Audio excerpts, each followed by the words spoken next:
Kryeministri Edi Rama, edhe pse i pranishëm në seancën plenare, ka zgjedhur të luajë thjesht rolin e spektatorit kur Ben Blushi u përplas me pothuajse të gjithë ministrat socialist. Çështja kryesore ku u përqendrua debati ishte dekorata e komandantit të urdhrit të Legionit të Nderit dhënë nga presidenti francez për Edi Ramën, që sipas Blushit ju dha emigrantit dhe jo kryeministrit Rama. Ishte shëmbullor si emigrant, edhe Republika Francës e ka nderuar për të shkak dhe unë i shpreha me njohjen time, sepse Legioni i Nderit jemi Ismail Kararen.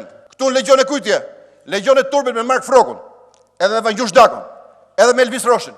Blushit ju përgjigjen ministrat Bushati dhe Kodheli. Edhe sikur Edi Rama të kishte marrë këtë dekorat apo këtë titull thjesht dhe vetëm si emigrant, besoj se do duhet prap të ndjeheshim gjithë të gëzuar. Në fakt është për të ardhur keq që mbas një ngjarje kaq të rëndësishme, siç është medalja që i është akorduar kryeministrit të Shqipërisë, të cilit i është thënë se është kryeministri më i mirë i shqiptarëve, ne të mund të dalim këtu dhe të ironizojmë. Dole sot rrezove një artim për mua.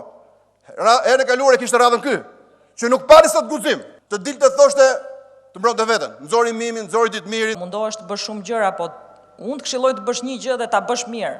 Dhe këtë nuk mund ta mbrish duke u marrë me ne. Ti ke shok që vjedhin, po. Në qeveri ke sa të dush, shok që vjedhin. Unë nuk kam asnjë shok që vjedhin.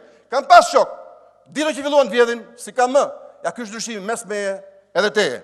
Replika e kryetari Libras pati dhe me ministrën për marrëdhëniet me parlamentin, Ermonela Felaj. Krejtërasisht, takuam një zonjë të moshuar, unë jam gjysha e Blushit, atij që ju ka tradhtuar. Po sinqerisht, kur të dëgjoj që flet me kaq negativitet ndaj njerëzve me të cilët për një jetë të tërë ke ndarë për ditë betejë, sinqerisht, përpara teje dhe gjyshes do zgjidhja 1000 herë gjysha. Pas debatit, parlamenti miratoi ligjet e paketës së dytë të reformës në drejtësi, mes të cilave kodin penal dhe kodin e procedurës penale me 88 vota, si dhe projekt ligjin për faljen e detyrimeve tatimore dhe atë për lirimin e frekuencave digjitale.